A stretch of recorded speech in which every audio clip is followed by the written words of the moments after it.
Hey guys, welcome back to JBS. We are continuing our little treance through the genres found in the Bible and giving little tips and tricks on how to read them. We've gone through quite a lot so far, but today we're doing what is arguably the most common and has the largest overlap with some things we've already done, and that is narrative. Narrative really just means that there's a story being told. And so it has a lot of overlap with what we've already discussed. So history, for example, is different kinds of history. So genealogies would be a different kind of history, but then the kind of the historical accounts of, say, the crossing of the Red Sea would be a historical narrative. The Gospels can also be seen as narratives. Even some of the prophetic books, like Isaiah, swaps from prophecy into narrative. So it's arguably one of the most common books, most common genres among all the books in the Bible. But that doesn't mean that we should expect to know everything about it, right? Just because we encounter narratives quite commonly, just because we're always involved in it, we're always reading it, doesn't mean that we know everything about it, and it doesn't mean that we should think that, right? We need to be open-minded. We need to think, how can I be reading this better despite how much experience I have in reading it? And I think that's one of the things that we should really be focusing on when we come to Bible reading, is that no matter how familiar these genres or these texts feel to us, we should always be thinking, how can we grow in our knowledge? How can we grow in our understanding? And so today, let's have a little look at how we can grow our understanding about the narrative genre. So first of all, narrative is a story, and story does not imply fiction. I think this is a mistake that's taken, that's quite common. When people might say the Bible is a story. And a lot of people might respond to that and say, well, hang on a second, it's not a story, it's real.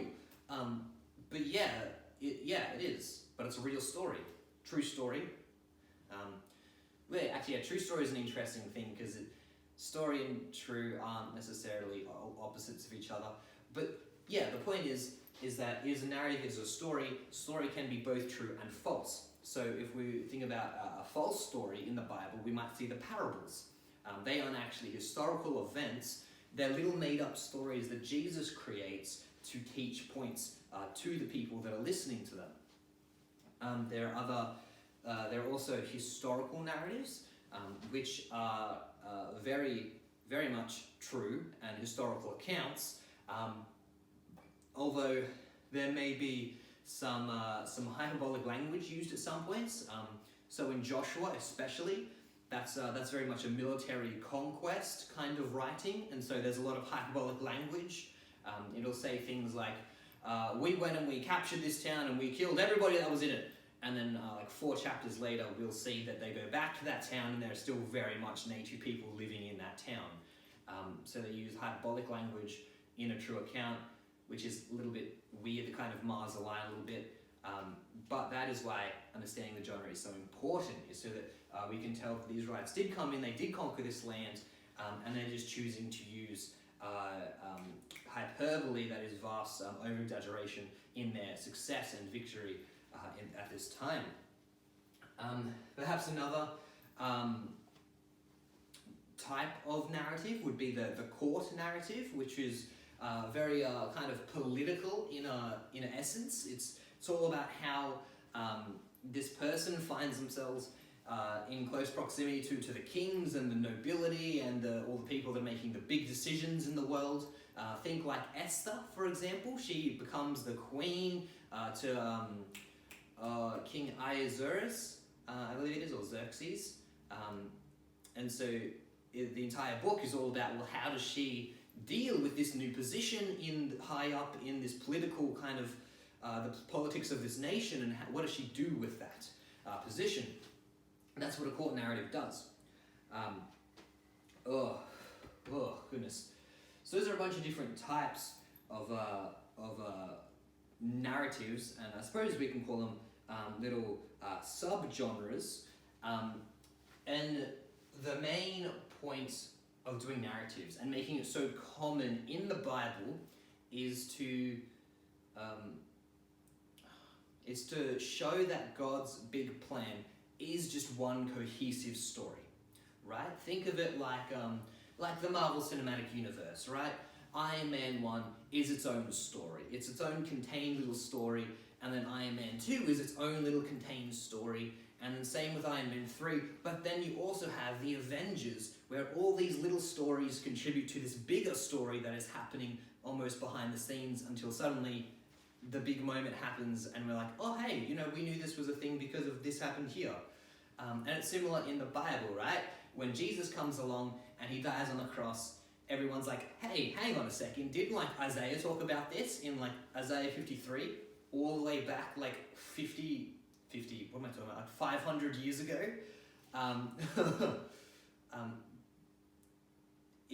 The Bible is one big unified story, and so it links a bunch of different little stories together to show that God's plan isn't just some kind of an accidental, oh, well, I guess sin is a thing now, we're going to have to try and fix that somehow, and is trying to make it up as it goes along. No, he has a plan, and it's being unfolded as we go through the Bible.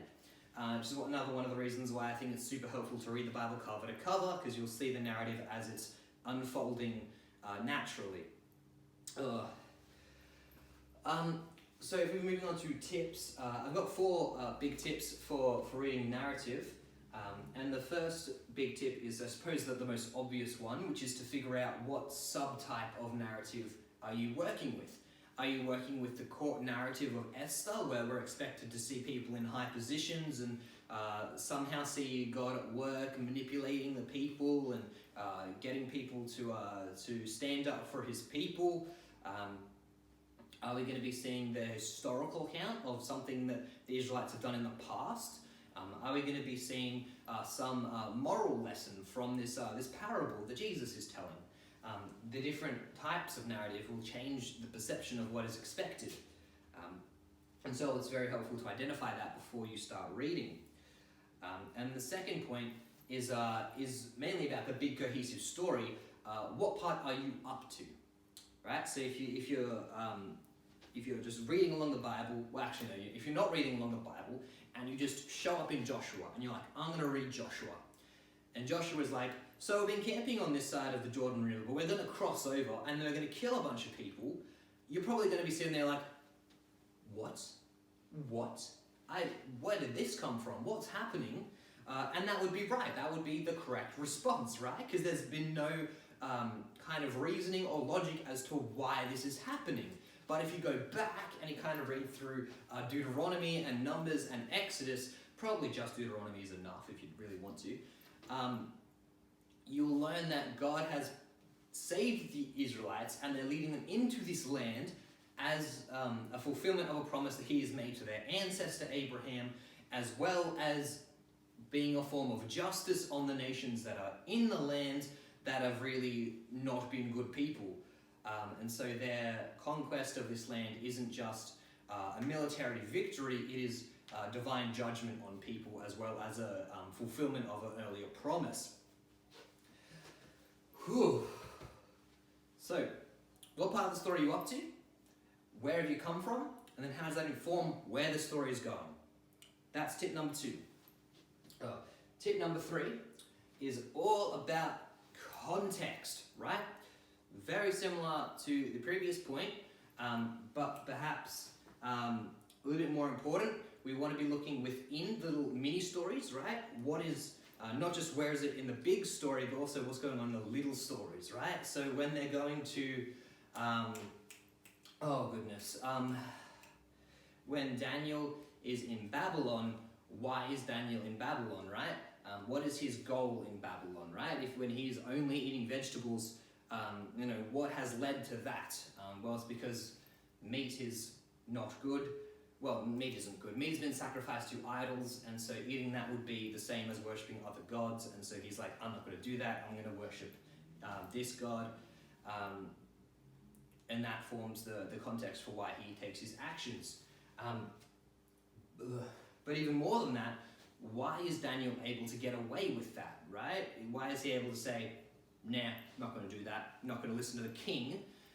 Well, it's because, as we learn in the kind of very start of Daniel, that people were taken from Judah who were especially seen as having the potential to be great leaders.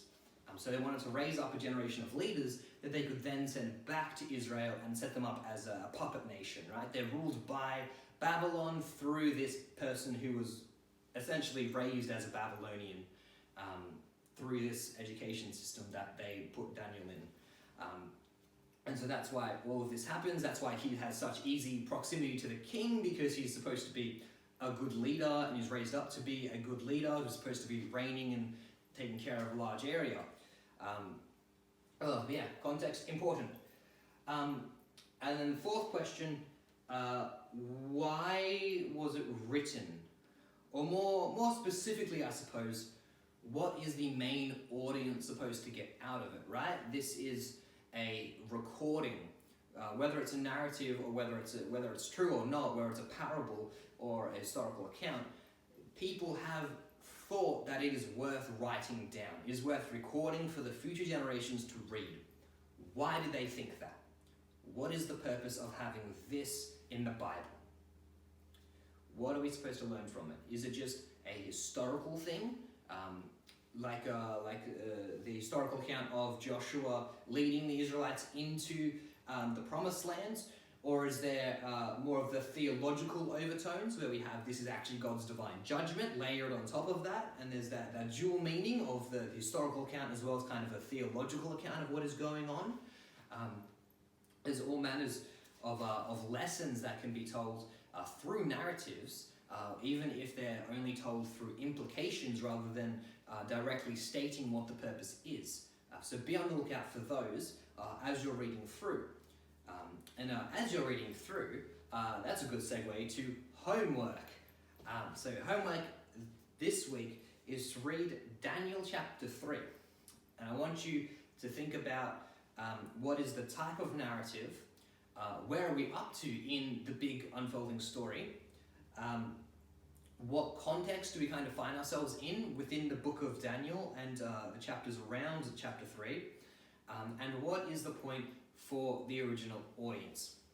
And then also, coming off of that point, what does it mean for us to be reading it today? What is the message? That's going to be your homework. Quite a lot for this week, but I'm hoping that you guys can knock it out pretty well, pretty good. I'm pretty sure you guys can. But yeah, have a look at that and then get back to me on Friday night and let me know what your answers are. Yeah, until then, have a good week, guys, and I'll catch you around.